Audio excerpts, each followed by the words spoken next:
I don't know if you remember this guy. This is Martin Einstein. This is Filippo Ricci. We haven't been together for quite a while, but we're finally back.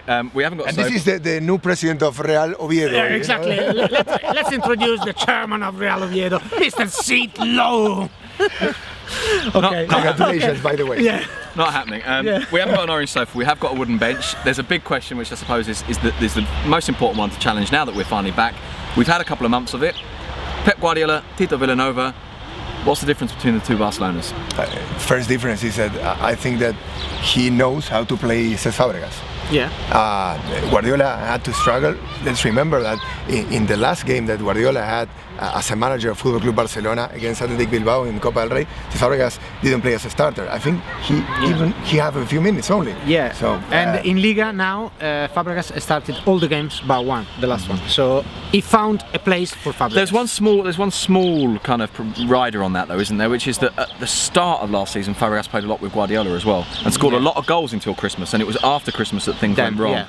So completely. Could this just be a temporary moment? This may not necessarily be something that continues. You know what? Yeah. What's the difference? The role of Fabregas with the Spanish national team. He did very well in at the European Cup. As a number 9 or yeah, half or 9 not or exactly. But when whatever. Barca have false Messi, 9, fake 9. Okay. But when Barcelona have Messi, how do you reconcile those two things? You can't have two false number 9s, can you? No, but this is what Tito is doing. It was Tito who wanted Fabregas to come. He was the one. Yeah. Fabregas was playing with Messi when he was young, so I think they know how to play together. And also how to mix Xavi and Cesc Fabregas, something that Guardiola didn't do last season, and they finally are getting the melt. I don't know the mix. They're in the same pot and they work together.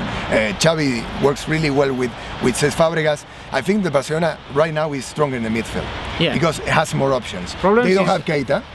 Song still is not adapted. Let's talk about the market. Now they bring in Song and then they bring Jordi Alba. Jordi Alba is a good... Jordi Alba is a typical Barcelona player. And Song, what I didn't like when Tito went to the press conference and said, okay, yeah, we brought him to be a central defender.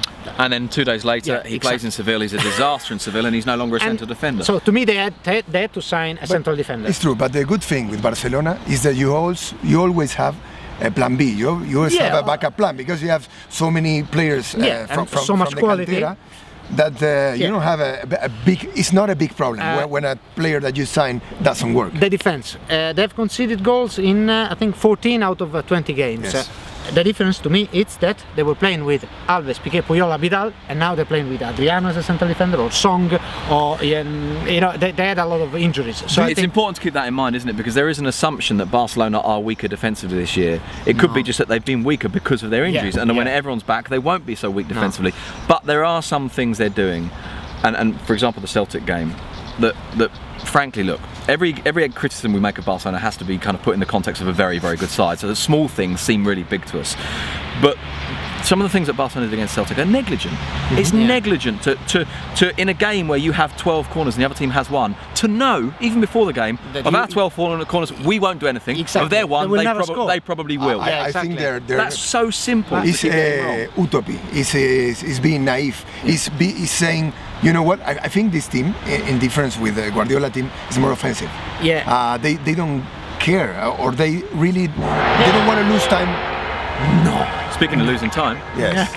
No time for more. Sorry. Okay. Bye bye. Bye bye.